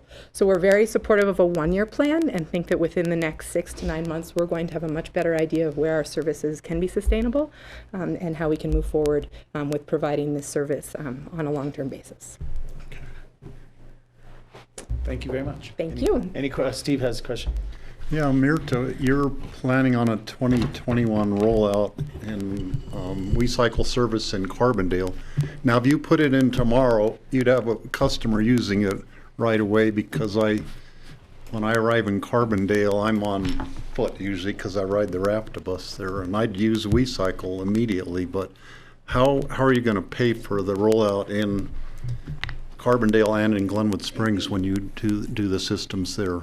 Great question. So the Carbondale and the Glenwood system, and Dan can help support and substantiate as needed, were provided for in the Destination 2040 plan, and funding was allocated to help support the infrastructure and operations of those systems. So as we begin to look at the system regionally, Carbondale and Glenwood are being looked at as their unique entities in terms of their costs and what scope of and scale of system will be needed. So we're looking at those budgets individually, but we're also recognizing that 7A provided for bike share expansion regionally. And so one of the exercises that we're undertaking with RAFTA at a very detailed level on a town by town and what are the individual needs of these communities moving forward, but what do we need regionally and how will those services support each other? So again, in the transitional spirit, a year is really important to understand how we can allocate those funds that are going to be coming in through the Destination 2040 plan equitably between different jurisdictions. So the good news is bike share is going to be coming to Carbondale, but we're looking at a 2021 implementation. But we are also looking at a 2020 implementation of a very small-scale system in Snowmass. You have all been very supportive over the years and patient, and I'm really excited to say that we are making great progress on a very focused, very goal-oriented first last mile service between the Club Commons area and Town Park to be able to provide these 300-some residents, of which only perhaps 50% own cars, quicker access to and from the buses to encourage multimodal transportation. So maybe ride in Snowmass next year, Steve. Mm-hmm. And we thank Aspen Skiing Company, who's been a really important partner of WeCycle since the very beginning as a founding partner, for also their support in helping be a partner in the Snowmass system as well, as they have continued to be and being a real role model of how to put bike share at their places of employment to encourage their employees to use bikes and buses to get to and from their points of employment and points of leisure. Any other questions? You have 2 weeks left, so I hope you ride. Thank you. Thank you. Thank you. Tori, since you entertained each one coming up and talking about their program, I will amend my motion to include all three. Nice. Request. Motion is amended. I'll second it. Well, it has to be approved by the second. So I'll second that. All right, you do. Thank you, George. Still figuring this stuff out. Okay, so I have a motion and a second for support for the transitional budget, 1 year of funding at the recommended levels for X and we, and the $10,000 request from the Community Forum Task Force on Transportation. So it's all in one motion. So, for terms of process, do each entity has to vote on this, and then we bring it back to our individual boards for confirmation? Yep. Okay. So, voting individually, Pick and County, all in favor, say aye. Aye. Aye. Any opposed? 3 to no. Snowmass Village? Aye. Aye. Aye. 4-0. 4-0. And City of Aspen? Aye. Aye. Aye. Opposed? All right. There's direction, and we'll take that back to our boards for approval. Excellent. So we do have a couple more items. I'm hoping this next one that I'm looking at going through will only take a few minutes here. At least on my side. I'm not too sure where the conversation will go. So I do include in your packet, and I'm requesting acceptance of a work plan for 2020. That does go into 2021. This plan also includes your meeting dates for 2020. There's a few different reasons. Historically, EOTC has done planning through the budget process, and it's been lumped together. I think we've got a few different intricacies going on with the budget right now, as we just discussed. We've also got improvements at Brush Creek. We've got the transit center, which is coming to fruition. And we've got a number of different things, and obviously the outcomes from the retreat, all to try to plan out into the future. So for the sake of transparency and to try to find an agreed upon direction, make sure we all have the same agreed upon direction, as well as to provide some predictability and coordination in EOTC efforts, and identify in a transparent fashion completion dates, responsible parties, and expected outcomes from each of these. I thought that a work plan would be important right about now. So it's a 2-page plan. So this is the 2020. To point out initial efforts, we would be looking at, so right off the bat, if this were accepted, development of strategic plan, as we discussed earlier, updating decision-making policies, also as we discussed earlier as a part of the retreat outcomes, and then pursuing EOTC budget mitigation. So I would straight off be working with Dan and their folks to figure out what the next steps are with RAFTA, and hopefully that comes to fruition. If not, we'll find an alternative route there. And then looking into spring 2020, we've got the Brush Creek Park and Ride coming up again. So we're looking at 70% plans and then 95% plans later in the year. Also looking at developing a vision profile for the Park and Ride. So this was something that came up at the June 20th meeting. Was trying to have a conversation about where do we want this lot to go in terms of long-term parking, in terms of things like coffee kiosks, if that would be out there. How much paving do we want? How do we want to accommodate potential rail service, which is in the Upper Valley Mobility Study? So trying to get an idea, not necessarily all come to 100% consensus, but get an idea and have a conversation about where we all are with where we want that lot to go.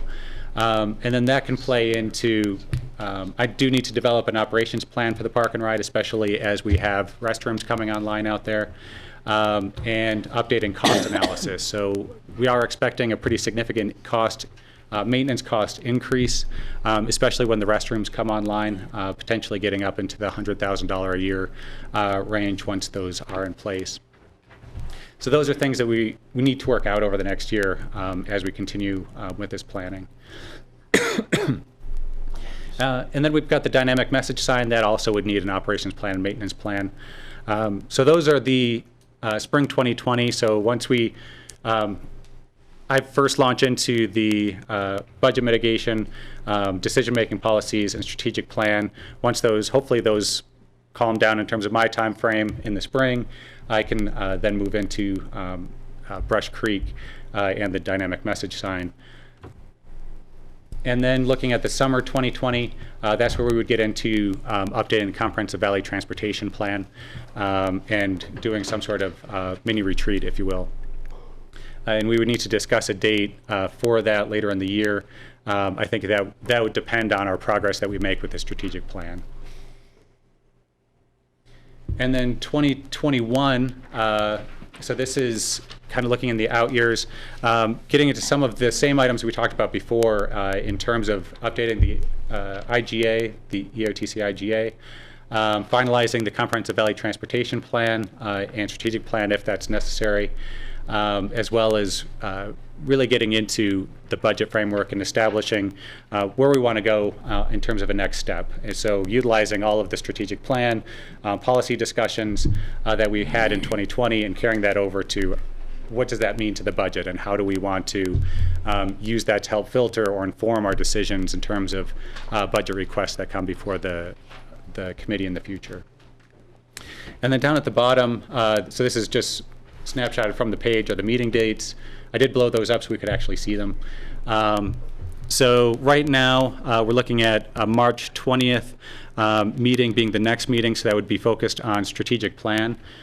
So that's where I would bring to the full group the draft strategic plan, and we would have the group discussion on the decision-making policies. And then April 23rd, which isn't too far after that, we'd be looking at the Brush Creek Park and Ride in terms of going through the 70% plans. I would anticipate that that wouldn't take too long, since we did have a pretty robust discussion at 30% last June. And then spending the remainder of the time envisioning for the park and ride. And then October 22nd, we're back at back at budget. And then in between the April and October meeting, doing the mini retreat to update the Comprehensive Valley Transportation Plan. And then in the bottom line there, I did want to acknowledge that this is an aggressive schedule to try to get all of this done. So we might need some additional meetings, and wanted to have that in there in order to complete some of these items. So, can I ask you a question, Dave? Yeah, absolutely. Those dates are different than the one in the packet. Right. April 30th is in the... April 30th and October 29th. March 19th, yeah. 20th. Let's see. I know when I went to the Board of County Commissioners, Patty brought up some issues. And usually, like October 22nd, that's probably fall break for the school district. So, let's see. And it doesn't affect most of you, but it affects me. And it affects us too. A Thursday, the 20th is a Friday. Put this together. I like that. I believe the dates in the packet are right. I think that the dates, I think I might have transferred the dates over the presentation wrong. I knew there was going to be something in the presentation that was Well, that's okay. It's all about the dates. You're allowed a couple. What's that? You're allowed a couple. Thanks. So these dates in the packet are the dates. Yeah, the packet dates are the proposed dates. Okay. Yeah, so, sorry, April 30th and October 29th. Okay. Thank you. I apologize for that. Okay. 2, 3, 4. Any questions or other comments on the meeting schedule or the work plan?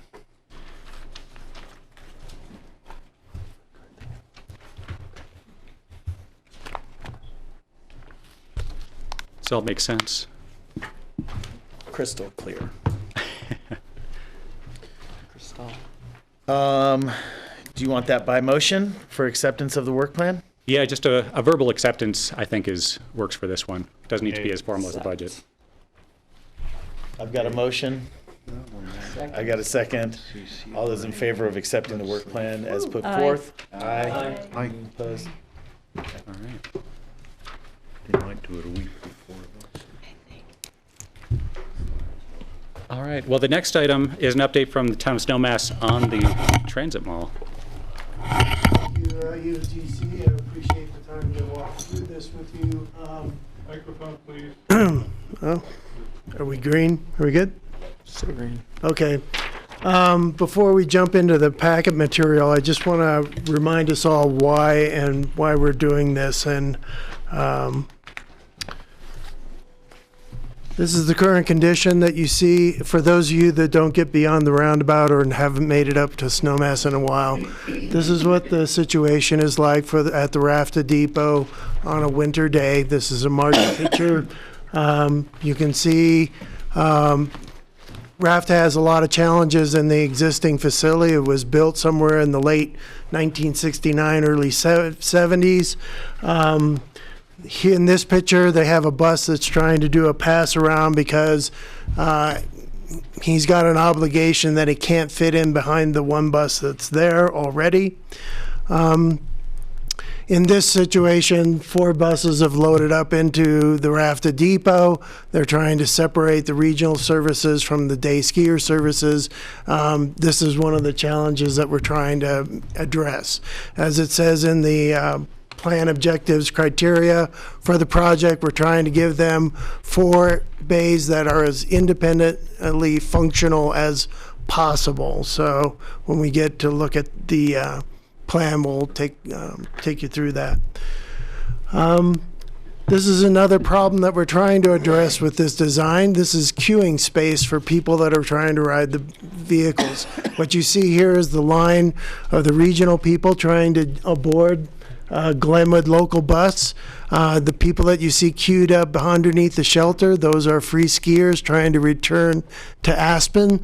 And this is just kind of a chaotic mess in general. So we're trying to, hopefully, with this plan, address this shortcoming. The mall depot that we built in 1987, before we took over the park and ride function at the rodeo lot or the town park station, is already we've outgrown that facility. You can see here we have 6 vehicles trying to navigate through this facility. It poses a lot of challenges for our drivers. This is an example of what you face on a kind of a regular afternoon peak period. Yeah, we do tear off a lot of mirrors. I hate to say that. Lastly, pedestrian interface with traffic in general, but more specifically with the bus circulation. These are people that are trying to move from the time-restricted parking in Lot 6 to access the mall. And what they run into, if you can imagine, a raft of buses about to pull down this roadway going downhill where this mother and 2 children are trying to cross the road. We also, coming out of Daly Lane, trying to turn to go uphill, run into the same pedestrian conflict as well, and it poses a lot of challenges for both systems. So again, this would be what the RAFTA driver would be looking at, trying to come down out of the existing RAFTA depot, and he would be running into pedestrians or vehicle traffic that would be backed up there. Can I shove this in there and get it to work? It's John's computer. Yeah. It's just, that's a little bit of the end of the presentation on what the existing condition is. I'd like to just talk a little bit about what the plan is and how we got to where we are. We've worked with, it's small problems. Go up, there you go. And then you can pull up the presentation materials and then the feasibility study on top. Basically, we worked with RAFTA. We worked with operational staff for Snowmass. We brought in the property owner of the mall, existing mall service.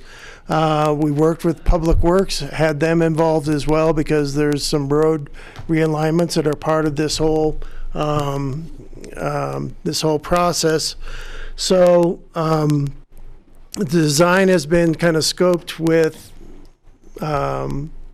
the input of all these organizations to address as many problems as possible. If you've got a packet, you can look on page 64 of your packet, and 64, 65 basically show you what the design elements are. Interesting. It's pretty exciting. Yeah. There you go. It's very pretty. We imported these trees from Africa. I have my copy right here. I'm just.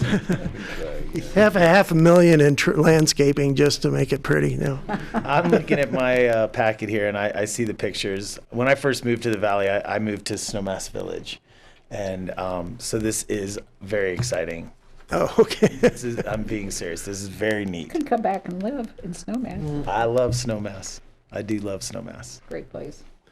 So basically what we're trying to accommodate is give RAFTA 4 functioning bays that hopefully are as independent as possible. The Village Shuttle, in our last iterations, are trying to get 5 bays that are functional for our 7 routes. We're trying to keep 1 bay open for the bus that comes in and has no place to go but has people, so they would have a place to drop off. And there's a little bit of space that is considered for staging vehicles but it could be a future expansion to give us another pedestrian loading zone that would be on the far end of the facility. I didn't think this was going to give him, he's almost there. There you go. That John, he's a wonder. There you go. I scroll down to keep going, keep going, keep going, keep going. These are program elements. One more. I just want to point out that what you have here is the existing Rafta Depot is shown up above. This project is going out over what are lot 6. And so the roadway is going to configure going through lower 6, and we'll be decking over there.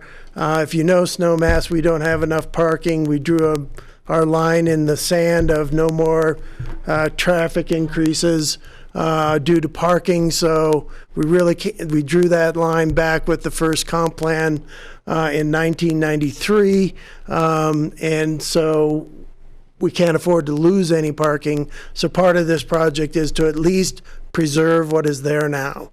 And so, okay. I'm trying to help you. Yeah, there you go. So this is the program. Fund a rough conceptual ideas. The left side of the facility where you see 4 blue buses, we would like to try and divide that into regional service and free skier service, and divide the right side of the plaza to local services and that one drop-off point that we discussed before. You can see the pad goes all the way over to the beginning of what is lot 5 and is covering lot 6. Vertical circulation is at the bottom. The 2 blue images down there, those are elevators proposed for connections down to the parking area. This is a big boon for ADA access to transit and or the mall plaza. The road is being reconfigured to the outside of the facility, and again going through what is lower 6. This is an image of what is the lower level. The road is now teed up with daily lane. This is an intersection improvement. The parking is replaced underneath the pad. Mechanical elements, because we may have to add some snow melting to this facility, will be in this building in the lower structure. There will be information services, driver break room, and restrooms on the upper level. The big thing here that I want to kind of point out is that pedestrian interface that you saw in the existing conditions.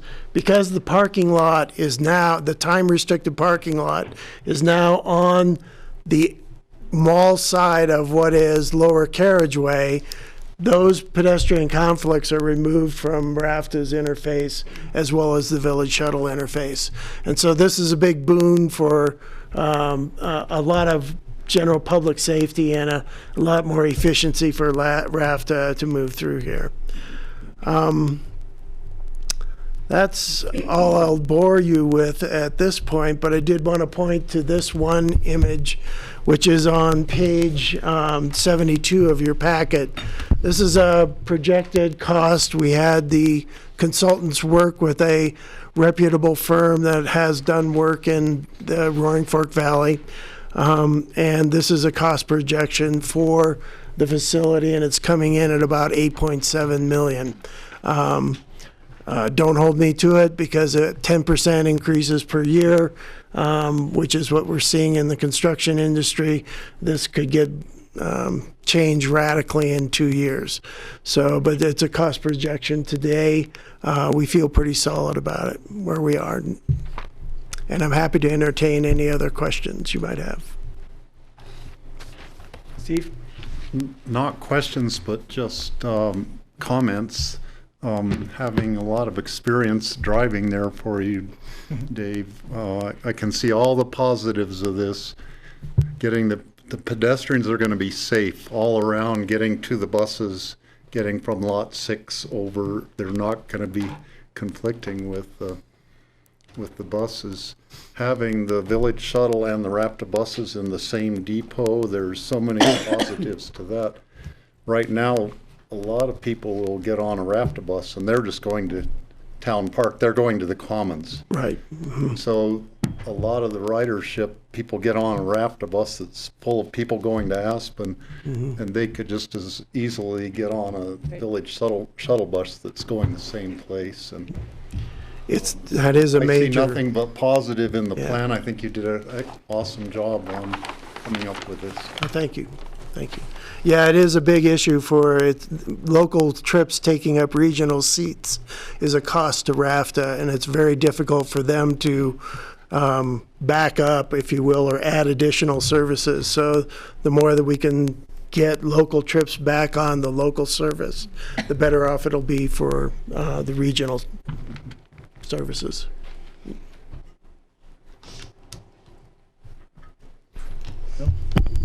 I don't want to make any bones about it. I mean, this is a big structure. This is going to be a major change for Snowmass Village. I mean, anytime you build on the side of the hill, you're going to have one end that's going to be pretty tall, and we're aware of that going into it. But for all the reasons Dave has elaborated on, I think it makes a lot of sense. Having a large flat area that you can basically get off the bus and walk straight into the mall without going up and down hills or up and down stairs, I think is a real benefit to our guests and our locals that are traveling back and forth on the bus. But as you can see by the number, we're about a little over $2 million short from our EOT ask, and so I think that's going to be something that we're going to need to address, and hopefully we can do so in a creative way. I'm excited for Snowmass Village for the completion, not during the process. Ditto. Yeah. Thank you. It's going to be more complicated than the Castle Creek Bridge, okay? You deserve the heat. Asphalt. Thank you. Thank you. Thank you.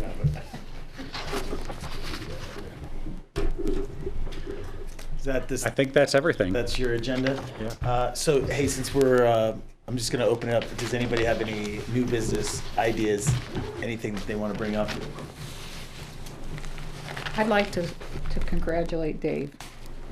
You've done a beautiful job putting this agenda together, the entire budget, so thank you. Thank you. Yeah, good work, Dave. Good on you. All right, we can adjourn. Woo. Thank you all. Thank you. Thank you. Packets are so well done. I guess I should have said I don't